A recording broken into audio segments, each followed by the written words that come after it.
Le Point Bourse vous est présenté par Bourse Direct.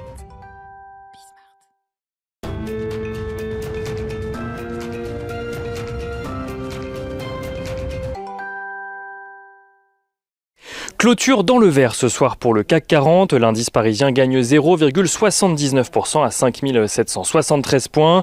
Le débat sur l'inflation est toujours au centre de l'attention aux États-Unis, alors que le plan de relance de 1900 milliards de dollars laisse envisager à de nombreux investisseurs une hausse des prix à venir. Des craintes inflationnistes qui font grimper les rendements d'emprunt. Aux États-Unis, le rendement à 10 ans évolue aux alentours des 1,33% ce soir, tandis que le rendement à 30 ans évolue lui aux alentours des 2,13%.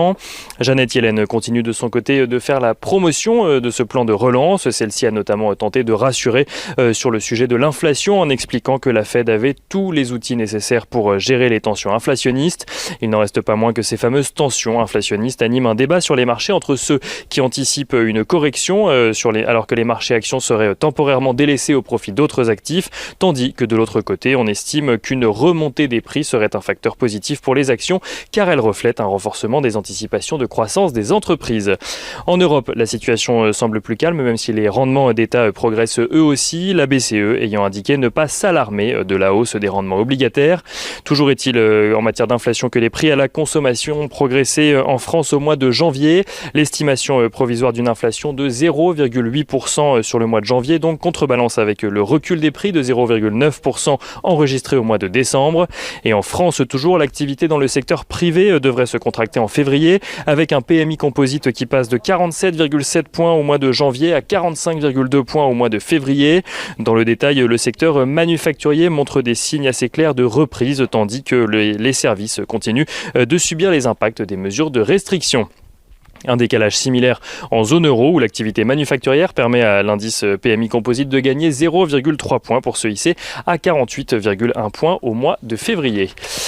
Aux États-Unis, l'indice PMI composite montre de son côté une accélération de la croissance dans le secteur privé. Celui-ci ressort à 58,8 points en février, son plus haut niveau depuis 6 ans, tiré par les services et l'activité manufacturière. Et on regarde à présent ce qui se passe du côté des valeurs à la Bourse de Paris. Renault, tout d'abord, accuse une perte nette de 8 milliards d'euros en 2020. Un recul en lien direct avec la baisse de ses ventes à cause de la pandémie, mais aussi à cause des difficultés de son partenaire Nissan. Le groupe qui a cependant observé un net rebond au second semestre. Le titre signe cependant la plus forte baisse du CAC 40 ce soir et perd environ 4,5%. À l'inverse, Hermès annonce une accélération de ses ventes au 4e trimestre, portée notamment par le continent asiatique, qui lui a permis de compenser les baisses enregistrées en Europe notamment. Le chiffre d'affaires du 4e trimestre d'Hermès progresse d'un peu plus de 15%. Le titre fait partie des plus fortes hausses ce soir. Il a même brièvement passé la barre des 1 000 € ce matin et la valorisation d'Hermès dépasse à présent les 100 milliards d'euros. Le titre d'Hermès qui gagne ce soir un peu plus de 3%. Danone annonce un chiffre d'affaires en recul de 1,5%, données comparables et une marge en recul de 14%. Le groupe s'attend à un premier trimestre encore difficile pour 2021, mais vise un retour à la croissance de son activité dès le second trimestre.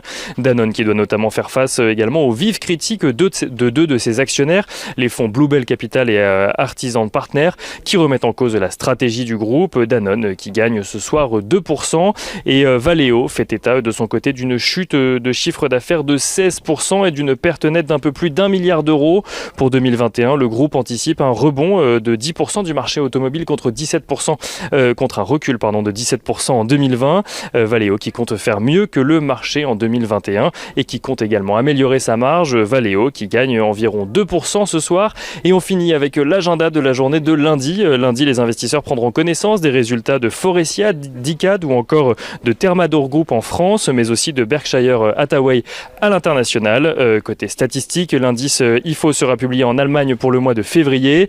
Et à noter que la présidente de la BCE, Christine Lagarde, prendra de son côté la parole au sein de la conférence semestrielle organisée par le Parlement européen.